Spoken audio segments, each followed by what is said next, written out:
Ku bismillah dikawitan Allah anu sifat Rahman. Yeuna dom singkat pisan nasehat ka ihwan-ihwan. Hayu batur geura siap mempenghirup ulah hilap. Robakeun amal ibadah bakal jaga di akhirat. Maot teh geus nunggu-nunggu datangna sawaktu-waktu. Bari henteu ngetuk pintu ngadadak teu mere waktu. Di mana ajal geus datang moal bisa diperpanjang. Sanajan sadetik pisan teu bisa ditambahan. Henteu raja, henteu rakyat, henteu rendah, henteu pangkat, kabeh oge pasti mau sanajan nabi ge wafat. Ari nyawa sareng badan tiba heula babarengan. Datang waktu perpisahan teu bisa dihalangan. Di waktu sakarat datang hate penuh ku karingrang.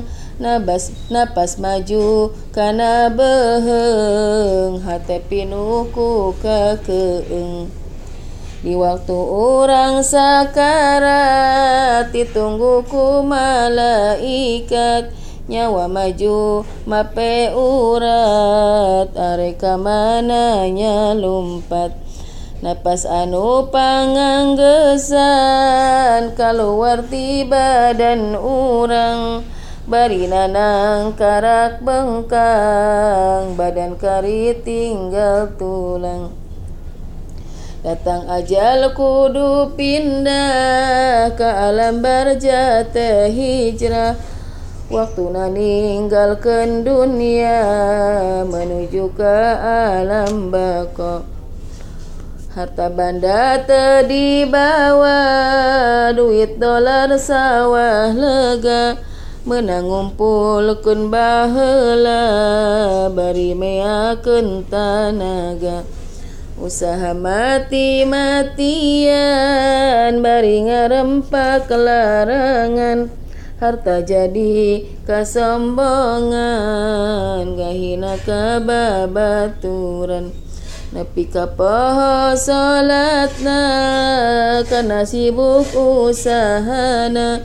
Nepi ka poho kok jakatna bawaning ku sarakana. Ibadah ka popohokeun henteu inget ka kuburan. Ibadah teu dilakonan ngudag kana kadunyaan. Ari geus ngaler yang hareup di tengah imah sidakap. Ari geus baeud nang karak angga hotahan teu gerak. Akhirna datang pasaran, akhir tutumpakan urang.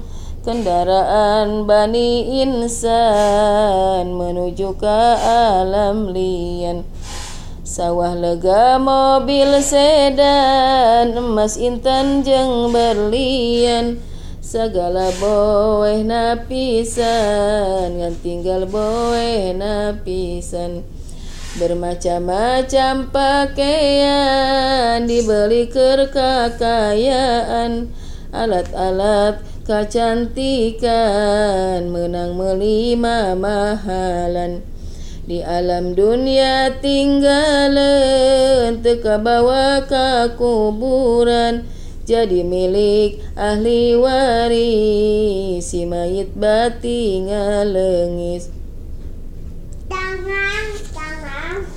Bati gede hanjakalna, di dunia kedul amalna.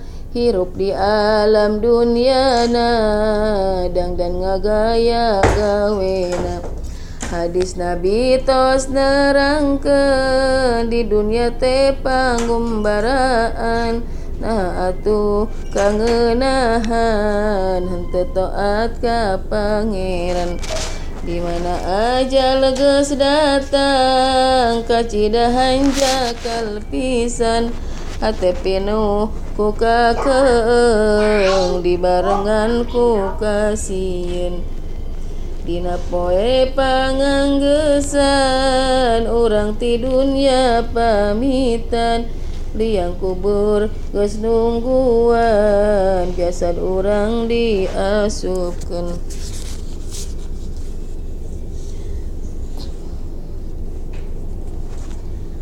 Beki deket-deket pisan kana liang sempit pisan henteu aya nu nyaangan atuh puguh kapoekan. Poe krupek henteu geunang ngarumasna moal salah biasa di kasur endah ayeuna kasurna taneuh. Babaturan jang kenalan sobat-sobat hande tolan teu aya nu ngabaturan di kuburan teh sorangan. Mana harta banda urang nu diala peuting berang mana anu rek ngabela nah diantep kaula. Kacida teh hanjakalna henteu amal di dunyana si horeng nu manfaatna loba amal ibadahna. Nurutkeun hawa nafsuna dugi ka akhir hayatna kudu taat di dunyana ayeuna kari susahna. Pungan melid baretona ka ulama teu nurutna bongan bareto teu salat ka ulama henteu taat.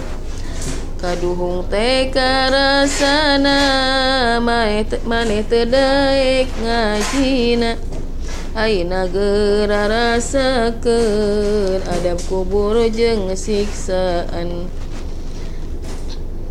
Bari jawab pertanyaan mungkar nakir rek nyoalan lamun teu bisa jawabna malaikat ngagebukna.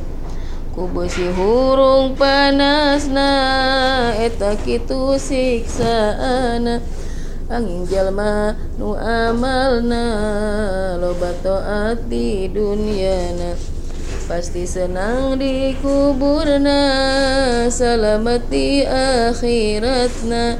Caketan para ulama ulah jauh ti ulama anu jauh ti ulama bakal poekeun hatena buru-buru geura tobat masih inget ka akhirat.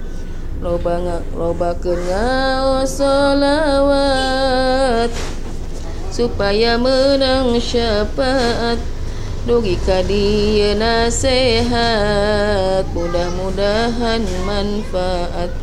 Ka ikhwan jeung ka sahabat bagal jaga di akhirat sabab di poe kiamah moal aya nu syafaat. Angingna Nabi Muhammad anu gabela ka umat nabi-nabi henteu bisa engke di akhirat jaga ngabela ka umat manusia angin khatimul anbiya. Amin.